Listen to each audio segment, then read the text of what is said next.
আজকে বাড়িতে এসেছিল অনেক অতিথি, তার কারণে আজকে রান্না বান্না করার দায়িত্বটা আমার উপরেই ছিল। এমনি বেশিরভাগ সময় ভালো কিছু রান্না হলে সেই দায়িত্বটা আমার উপরেই থাকে। ভাবলাম অনেকদিন ধরে তোমাদের সাথে কোনো রান্নার রেসিপি শেয়ার করা হয়নি, তাই আজকে বিরিয়ানির রেসিপিটা শেয়ার করছি। তো পেঁয়াজটাকে প্রথমে গোল্ডেন ব্রাউন করে বেরেস্তার মতো করে ভেজে নিয়েছিলাম।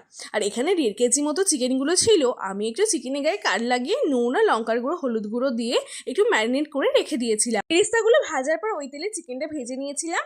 তারপর ওই তেলেই ভাবছিলাম আলুগুলোকে, তার উপরে লঙ্কার গুঁড়ো হলুদ গুঁড়ো আর ওপর থেকে একটু বেরেস্তা ছড়িয়ে দিয়েছিলাম, তার সাথে আদা রসুনের পেস্ট, তারপর দিয়েছিলাম নুন, বিরিয়ানি মশলা, কেওড়া জল, গোলাপ জল আর আতর দিয়ে ভালো করে একটু সিদ্ধ করে নিয়েছিলাম। তারপরে দিয়ে দিয়েছিলাম চিকেনগুলো ভালো করে ফুটিয়ে নেওয়ার পর তখন থেকে বিরিয়ানি বিরিয়ানি একটা গন্ধ চারিদিকে মামা করছিল। তো তারপরেই করেছিলাম যেভাবে ভিডিও দেখতে পাচ্ছ সেই প্রসেসে লেয়ারিংটা করেছিলাম। তো তারপর দম দিলে আমাদের বিরিয়ানি রেডি। তো বিরিয়ানিটা খেতে তো সবাইকার ভীষণই ভালো লেগেছিল।